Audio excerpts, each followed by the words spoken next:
बिस्मिल्लाहिर्रहमानिर्रहीम। इब्तिदा है रब्बे जलील के बबरकत नाम से जो दिलों के भेद खूब जानता है। मैं हूं आतिफ आरिफ और आप देख रहे हैं मेरा फेसबुक और यूट्यूब चैनल।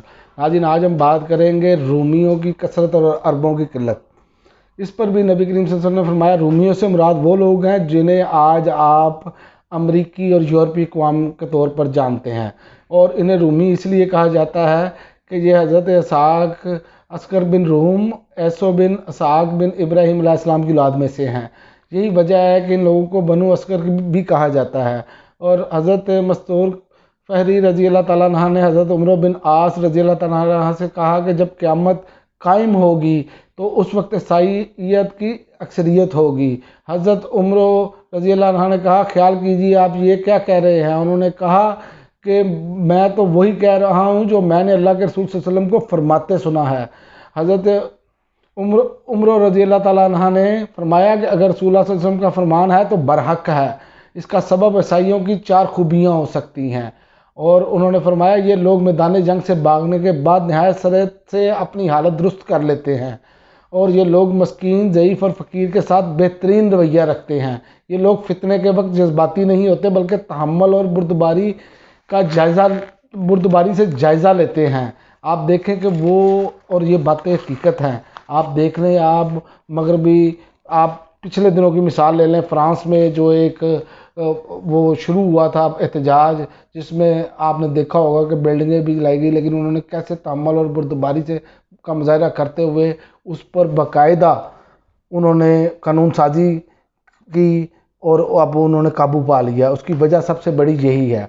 और दूसरी जानिब चौथी और नहायत उम्दा खूबी ये है कि ये बादशाहों के जुल्म को लोगों में सबसे ज़्यादा रोकने वाले हैं। और हमारे यहाँ जुल्म देख लें आप कि मज़लूम पर कैसे जुल्म किया जाता है, गरीब आदमी पर कैसे जुल्म किया जाता है, वो भी हमारे सामने है। और सैयदा उम्मे शरीक रज़ी अल्लाह अन्हा बयान करती हैं कि उन्होंने नबी करीम सल्लल्लाहु अलैहि वसल्लम को ये फरमाते हुए सुना है कि लोग दज्जाल से भागकर पहाड़ों में जा छुपेंगे। उम्मे शरीक ने अर्ज़ की, या रसूलल्लाह, इस वक्त अरब कहाँ होंगे?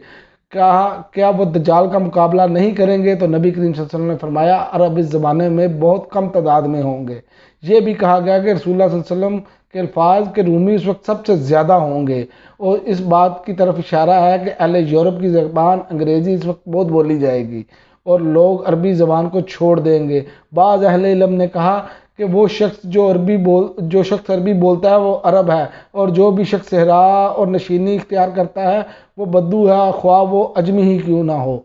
ये नबी करीम सल्लल्लाहु अलैहि वसल्लम ने क़यामत की निशानियों में से निशानी बयान फरमाई। और दूसरी एक और निशानी जो बयान फरमाई वो है कि लोगों के पास मालो दौलत की कसरत होना। मुसलमानों ने इस्लाम के इब्तदाई साल रसूलुल्लाह सल्लल्लाहु अलैहि वसल्लम की रफ़ाकत में भी और बाद में भी ऐसे हाल में बसर किए कि इनकी ज़िंदगी बहुत तंगी और सख्त फ़ुक़र और आका की थी। हत्ता कि एक के बाद दूसरा महीना भी गुजर जाता और रसूलुल्लाह सल्लल्लाहु अलैहि वसल्लम के घर चूल्हे में आग न जलती। इनका गुजारा महज 2 चीज़ों पर होता, पानी और खजूर पर होता था। और आज हमारे पास देख लें कितनी सहूलतें हैं। नबी करीम सल्लल्लाहु अलैहि वसल्लम अपने साथियों से फरमाया करते थे, अन करीब हालात बदल जाएंगे। क़यामत की निशानियों में से ये है कि दौलत की रेल पेल हो जाएगी। आप सल्लल्लाहु अलैहि वसल्लम ने फरमाया, माल की इस कदर कसरत हो जाएगी कि एक शख्स अपनी ज़कात लेकर 1 महीने तक फिरता रहेगा मगर इसे कोई मुस्तहिक नहीं मिलेगा, इसलिए कि माल की कसरत जो है वो बहुत ज़्यादा हो जाएगी और लोगों से बहुत ज़्यादा। और इस पर हज़रत अबू हुरैरा रज़ी अल्लाह ताला अन्हु बयान करते हैं कि रसूलुल्लाह सल्लल्लाहु अलैहि वसल्लम ने फरमाया, क़यामत उस वक्त तक कायम ना होगी जब तक कि तुम में माल की कसरत ना हो जाएगी। माल की रेल पेल इस कदर हो जाएगी कि माल वाले को ये परेशानी लाहक होगी कि इसका सदका कौन कबूल करेगा। और वो एक शख्स को अपना माल पेश करेगा, वो अगर वो शख्स कहेगा कि मुझे इसकी कोई ज़रूरत नहीं। हज़रत अबू मूसा अशरी रज़ी अल्लाह ताला अन्हु बयान करते हैं कि मैंने नबी करीम सल्लल्लाहु अलैहि वसल्लम को फरमाते सुना कि लोगों पर एक ज़माना ऐसा भी आएगा जब एक शख्स अपने सदक़े का सोना लेकर घूमेगा, कोई लेने वाला हाजतमंद मिल जाए मगर उसे कोई ऐसा शख्स नहीं मिलेगा जो ये माल लेने के लिए तैयार हो।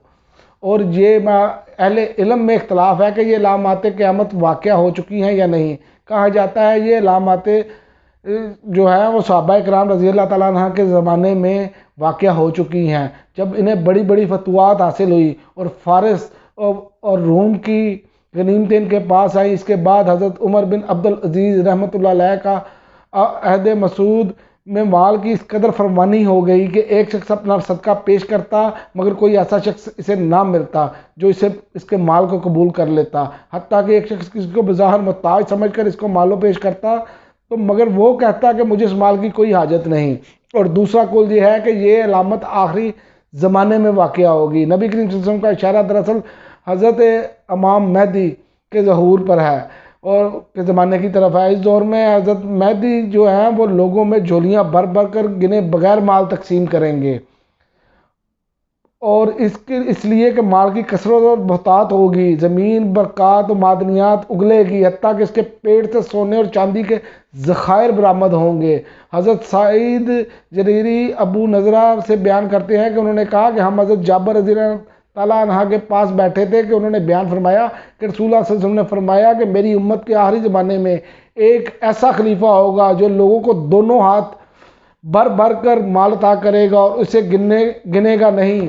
اور یہ چیزیں آپ دیکھیں کہ یہ حضرت امام مہدی کا جو ظہور ہے اس پر مسلمانوں کے جو تمام طبقات ہیں ان کا اتفاق ہے، اہل تشیع حضرات اور اہل سنت کے حضرات اس پر اتفاق کرتے ہیں۔ ان میں تھوڑا سا اختلاف ہے، وہ کہتے ہیں ظاہر ہو چکے ہیں، وہ دنیا میں ان کا ظہور ہو چکا ہے، اور وہ کہتے ہیں نہیں، لیکن یہ زمانے قیامت کے بالکل قریب کے ہیں۔ اس کے بعد حضرت عیسیٰ علیہ السلام کا آنا ہے۔ اگلے میں مزید ویلاگ میں ہم آپ کو بتائیں گے کہ زمین کیسے خزانے اگلے گی، اور باقی جو آپ صلی اللہ علیہ وسلم نے فرمایا یہ سب قرب قیامت کی چھوٹی نشانیاں ہیں۔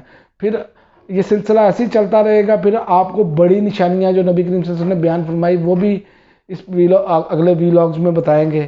اب تک کے لیے اتنا ہی، اجازت دیجیے، اللہ حافظ۔